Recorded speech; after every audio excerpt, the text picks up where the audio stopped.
മുഖ്യമന്ത്രി V D സതീശനെതിരെ വ്യാജ video ഫേസ്ബുക്കിൽ പങ്കുവച്ച മുൻ മന്ത്രി ആർ ബിന്ദു. വാർത്താ സമ്മേളനത്തിൽ അശ്ലീല ആംഗ്യം കാണിക്കുന്നത് പോലെയുള്ള വീഡിയോയാണ് പങ്കുവച്ചത്.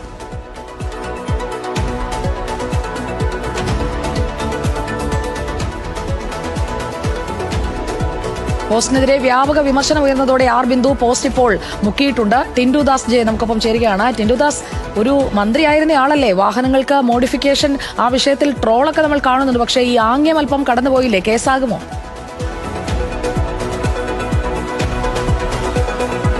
തീർച്ചയായിട്ടും അത് തന്നെയാണ് ശ്രീയ പാർവതി. അത്തരത്തിലൊരു പോസ്റ്റാണ് അല്ലെങ്കിൽ അത്തരത്തിലൊരു വീഡിയോ ആണ് പങ്കുവച്ചത്. കഴിഞ്ഞ കുറച്ച് ദിവസങ്ങളായി മുഖ്യമന്ത്രിക്കെതിരെ ഇത്തരത്തിലുള്ള വ്യാജ AI വീഡിയോകൾ പ്രചരിക്കുന്നുണ്ട്. അത് മുൻ മന്ത്രി കൂടിയായിട്ടുള്ള ആർ ബിന്ദു ഇത്തരത്തിൽ സമൂഹ മാധ്യമങ്ങളിൽ പങ്കുവച്ചിരിക്കുകയാണ്. വലിയ രീതിയിലുള്ള പ്രതിഷേധം ഉയർന്നിരുന്നു, വിമർശനങ്ങളും ഉയർന്നതിന് പിന്നാലെയാണ് ഈ പോസ്റ്റ് ഇപ്പോൾ മന്ത്രി തന്റെ FB പേജിൽ നിന്ന് മുക്കിയിട്ടുള്ളത്. ഏറ്റവും പ്രധാനപ്പെട്ട കാര്യം, ഇതുമായി ബന്ധപ്പെട്ട് ഇതുവരെ ഈ പോലീസിൽ സൈബർ പോലീസിലൊന്നും പരാതി വന്നിട്ടില്ല. പക്ഷെ എന്തായാലും ഒരു മുൻ മന്ത്രി എന്ന നിലയിൽ, അതോടൊപ്പം തന്നെ ഒരു മുതിർന്ന നേതാവൊക്കെ എന്ന നിലയിൽ ഇത്തരത്തിലുള്ള അശ്ലീല പോസ്റ്റുകൾ പങ്കുവയ്ക്കുന്നതും അതേ വാചകം തന്നെ ആ പോസ്റ്റിൽ കുറിക്കുന്നതും ഒക്കെ വളരെ മോശമായി പോയി എന്ന രീതിയിൽ ആ പോസ്റ്റിന് അടിയിലും കമന്റ് വന്നു. പിന്നെ ആ പോസ്റ്റുകൾ പങ്കുവെച്ചുകൊണ്ടും വലിയ രീതിയിലുള്ള വിമർശനങ്ങൾ ഉയർന്നിരുന്നു. ആ ഒരു സാഹചര്യത്തിൽ കൂടിയാണ് ആ പോസ്റ്റ് പിൻവലിച്ചതെന്ന് മനസ്സിലാക്കാൻ സാധിക്കും. എന്തായാലും ഈ ഇത്തരത്തിലുള്ള വീഡിയോയുമായി ബന്ധപ്പെട്ട് യാതൊരു വിധത്തിലുള്ള നടപടികളും ഇതുവരെ എടുത്തിട്ടില്ല. ഈ മോഡിഫിക്കേഷനുമായി ബന്ധപ്പെട്ട ചോദ്യം ചോദിക്കുന്ന സമയത്ത് മുഖ്യമന്ത്രി വി ഡി സതീശൻ അശ്ലീല ആംഗ്യം കാണിക്കുന്നതുമായി ബന്ധപ്പെട്ട വീഡിയോ ആണ് പങ്കുവച്ചിട്ടുള്ളത്. അതേ വാക്യങ്ങൾ തന്നെ ആ പോസ്റ്റിലും കുറിച്ചിരിക്കുന്നു എന്നാണ് ഏറ്റവും പ്രധാനപ്പെട്ട കാര്യം. എന്തായാലും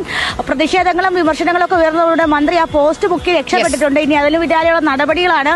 അതിന് ഈ കേസായി വരുമോ എന്നൊക്കെ ഇനി കണ്ടറിയേണ്ടതാണ്. സുജിയ പാർവതി.